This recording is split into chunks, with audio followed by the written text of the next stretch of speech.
students, in this video we will discuss program to find factorial of a given number. Factorial of a given number, that is, user will enter one number, we need to find the factorial of that number. For example, so if user enters a number called 5, now can you tell me what is factorial of 5? How to find 5 factorial means? So 5 factorial equal to, so what is 5 factorial? 5 into 4 into 3 into 2 into 1. That is, what is the result? 5 into 4, 20, 20 into 3, 60, 60 into 2, 120, 120 into 1, that is 120.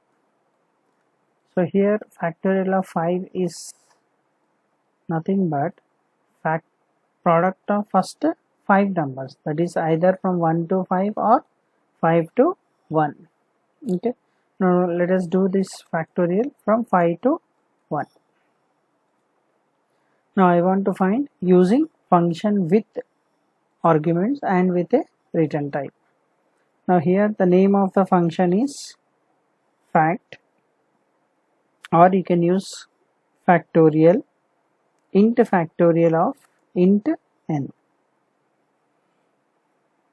Now suppose if you define a function before the function call, function declaration is optional. If you want you can write or you can avoid.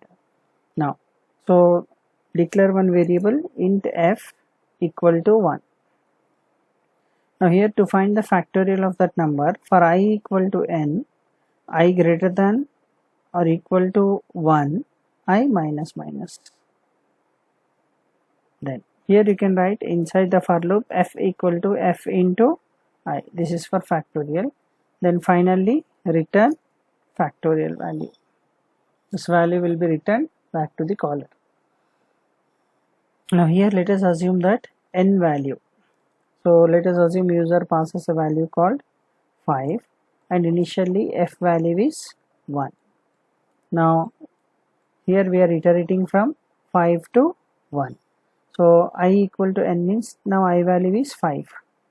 So 5 greater than or equal to 1, s enters f into I. F is 1, I is 5. 5 into 1, 5 will be stored in f. Next time what happens? I minus minus. Now I value becomes 4. 4 greater than or equal to 1, s. 5 into 4. F is 5, I is 4. 5 into 4, 20. 20 will be stored in f. Then again I minus minus. Now I value becomes 3. 3 greater than or equal to 1, s. So f into 3. F is 20. 20 into 3, 60. 60 will be stored in f. Then I minus minus. Now I value becomes 2.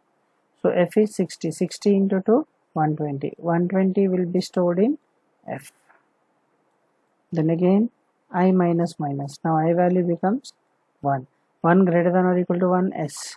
So 120 into 1, same 120 will be stored in f. Now I minus minus 0. 0 greater than 1, false. Return f. What is the value in f? 120. This 120 will be returned back to the caller. Now in the main function, so what we need to do here is declare one variable int n comma result, accept a number from the user, printf, enter n value, then scanf %d comma n%n. This is accepting a number from the user. Now here result equal to, call the function by passing the value n.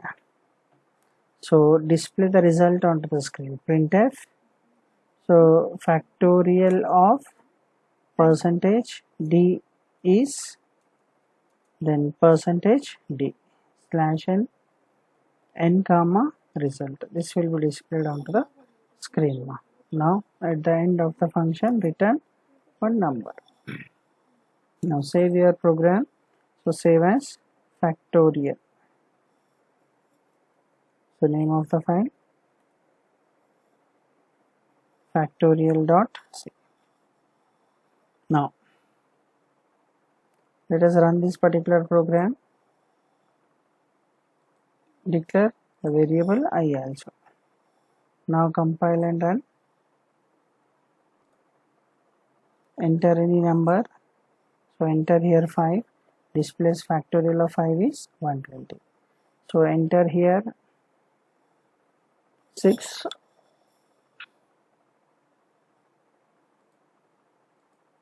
So enter 6. Displays factorial of 6 is 120. Suppose in the same example, so what I want to perform is I want to find factorial of first 10 numbers. So call this block for 10 times. For n equal to 1, n less than or equal to 10, n plus plus, n plus plus. So open the brace. This statement you place in inside the loop. That is first time what will happen? It calls with 1 factorial will get, displays 1. 2 factorial, 3 this function will be called for 10 times. So first time factorial of 1, second time factorial of 2, third time we will get factorial of 3, then fourth time factorial of 4, in this way. So you can call this function for any number of times. Now let us save and run the program. So factorial of first 10 numbers will be displayed on screen. Okay, thank you for watching. See you in next video.